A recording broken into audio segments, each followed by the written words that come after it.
Psych Perspectives, Geo Fucks, and we are about to start talking about Kanye West, Billie Eilish, Kim Kardashian, the back and forth that they got going on.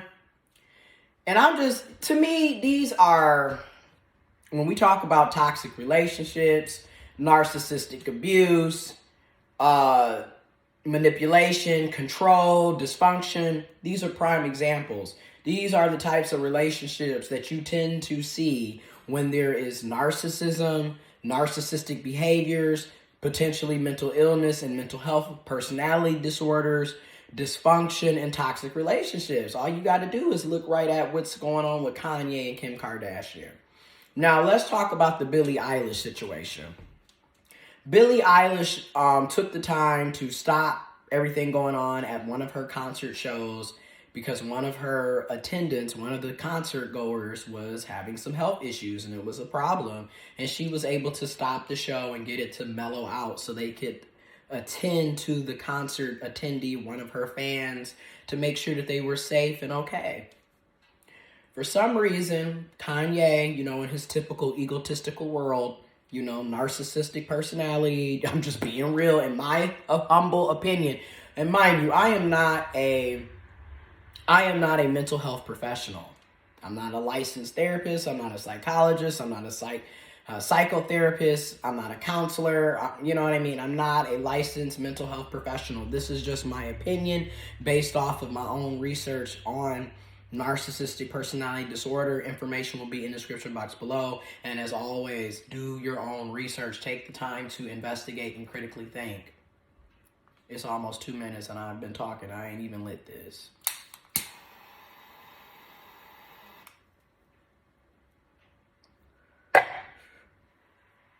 Oh.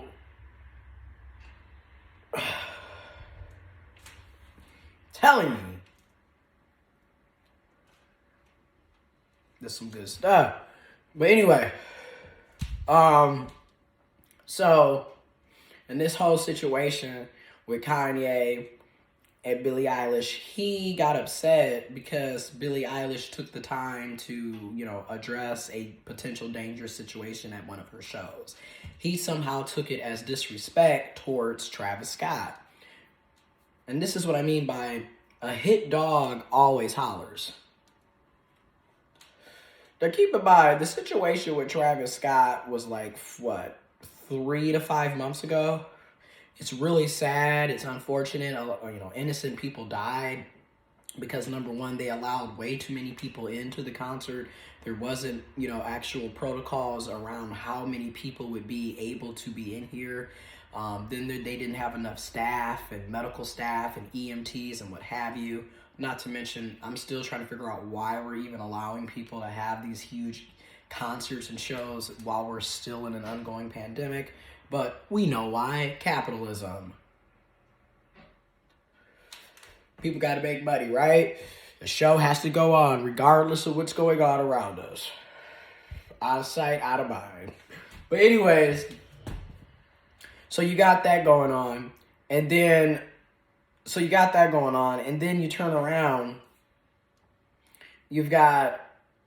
It's just a lot of stuff, right? So he took that as a direct attack, yet nobody mentioned Travis Scott.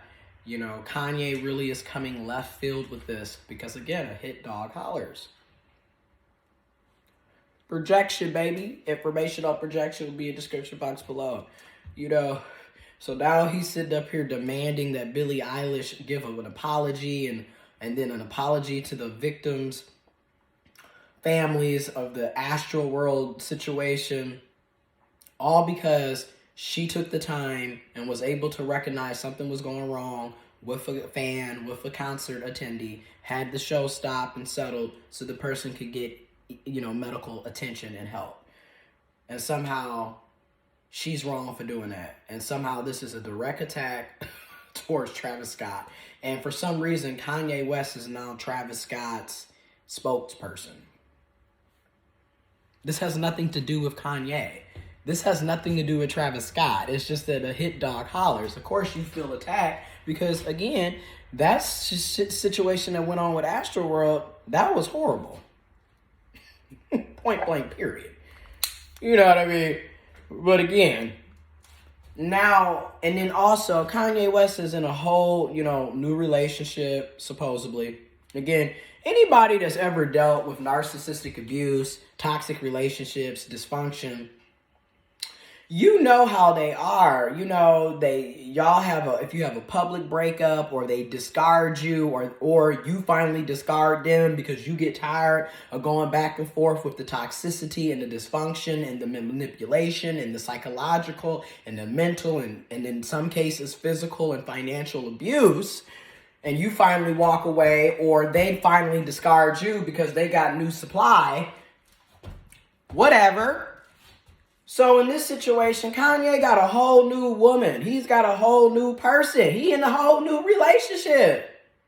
Yet, he's still going after who? Kim Kardashian. And don't get me wrong, I feel like the Kardashians are extremely narcissistic, and dysfunctional and toxic too, personally. That whole family, as far as I'm concerned, and the Jenners. Like, the whole family. It's just like, it is what it is.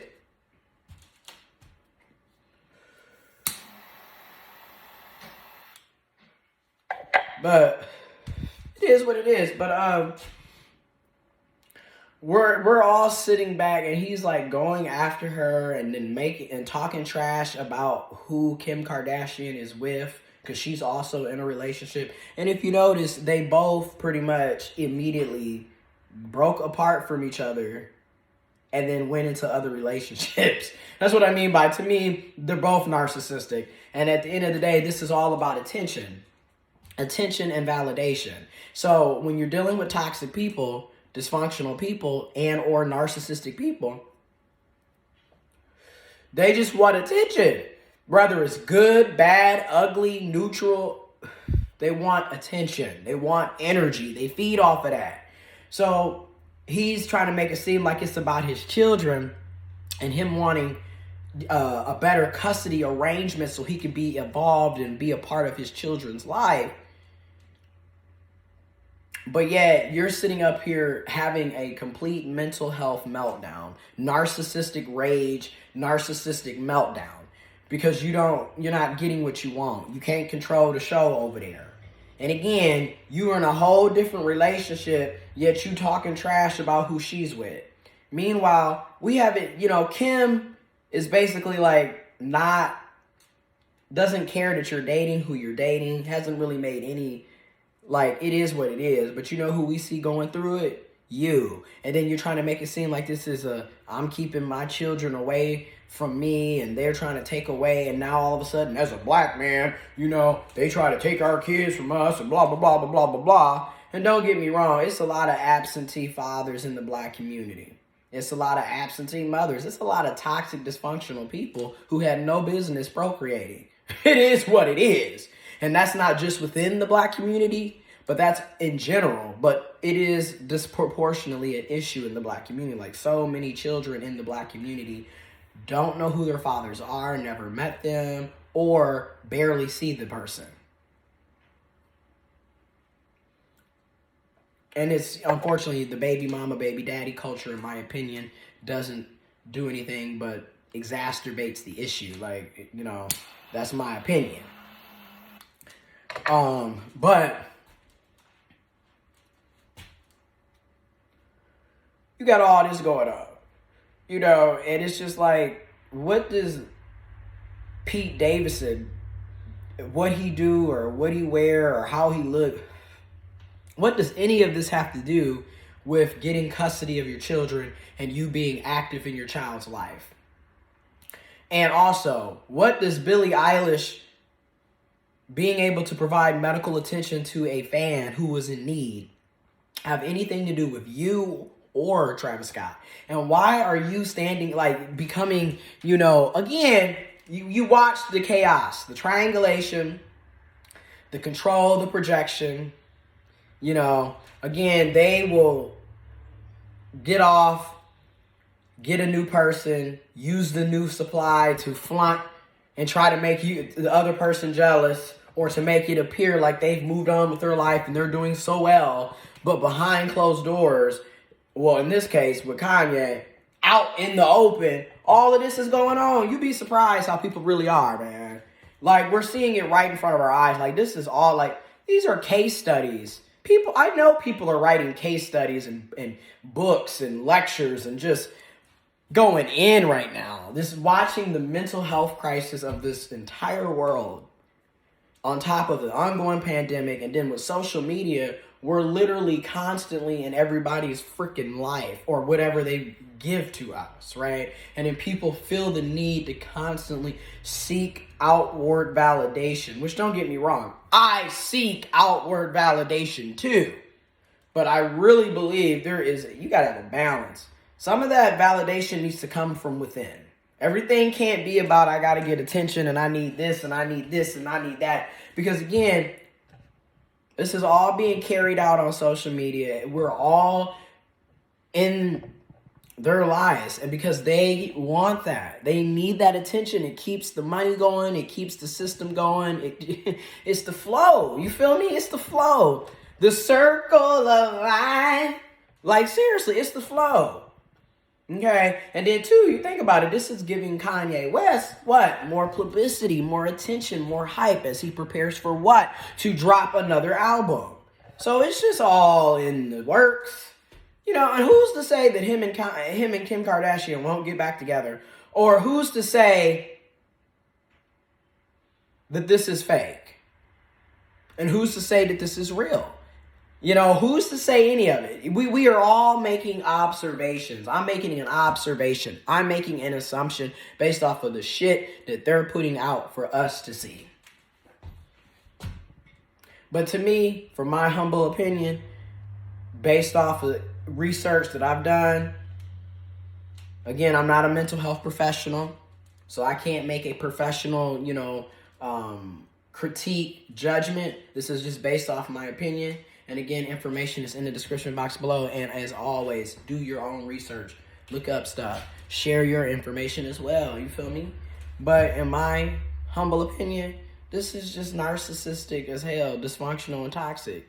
You're sitting up here, you're trying to make it seem like it's really about the kids when really it ain't about the kids. A lot of times when they do these arguing and fussing and fighting, when you're dealing with toxic people, they could give two shits about the children.